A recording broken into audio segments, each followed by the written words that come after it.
جو سامری ہے نا، حضرت موسیٰ علیہ السلام کے واقعے کے اندر جس کا بڑا ذکر آیا ہے کہ اس نے بچھڑا بنایا تھا اور اس کی عبادت بنی اسرائیل سے کروائی تھی، یہ سامری جو تھا نا، اس کا نام بھی موسیٰ تھا۔ بنی اسرائیل کے قبیلہ سامرا کے ساتھ اس کا تعلق تھا، اور قبیلے کی مناسبت سے اس کو سامری کہا جاتا تھا۔ اور یہ اس زمانے میں ہی پیدا ہوا جس زمانے کے اندر فرعون بچے ذبح کروا رہا تھا۔ اللہ پاک نے حضرت موسیٰ کلیم اللہ کو بھی بچایا اور اس مردود منافق کو بھی بچایا۔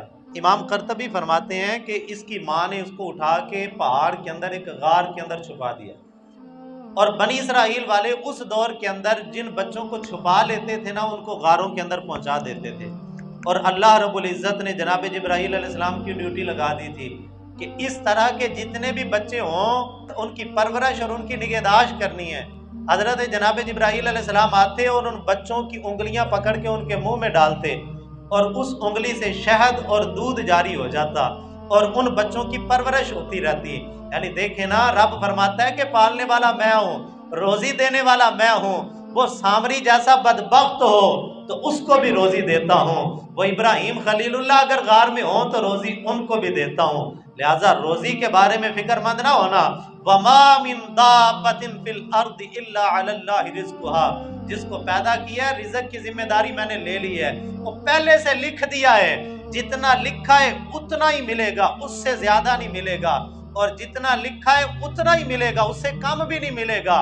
مت کوئی پریشان ہو کہ میرا رزق فلانا چھین کے لے گیا ہے، وہ تیرا حصہ تھا ہی نہیں، جو تیرا تھا وہ تجھے ہی ملے گا۔ لہٰذا اس کے بارے میں پریشان نہ ہو کہ میرا حصہ کوئی کھا گیا، تیرا حصہ کوئی نہیں کھا سکتا۔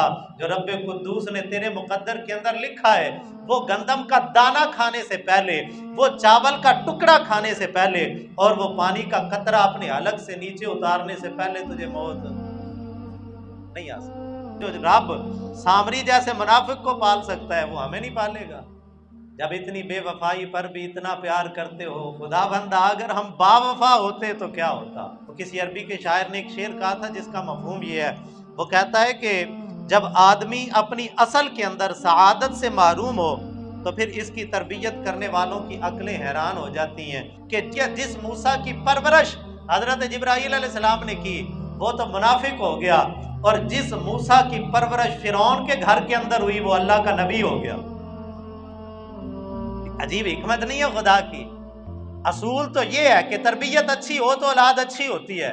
اللہ پاک فرماتا ہے یہ اصول ہے، لیکن میں چاہوں اصولوں کو توڑ کے، قانون کو توڑ کے اپنی قدرت دکھاتا ہوں اور کائنات والوں کو بتاتا ہوں یہ اسباب ہیں، ان اسباب سے اوپر ایک مسبب الاسباب ذات ہے۔ اسباب پہ بھروسہ نہیں کرنا، اسباب پورے کرنے ہیں۔ بھروسہ ہمیشہ خدا کی ذات پہ رکھنا ہے کہ مالی دا کم پانی دینا پر مشکاں پاوے، مالک دا کم پھل پھل لونا لاوے یا نہ لاوے۔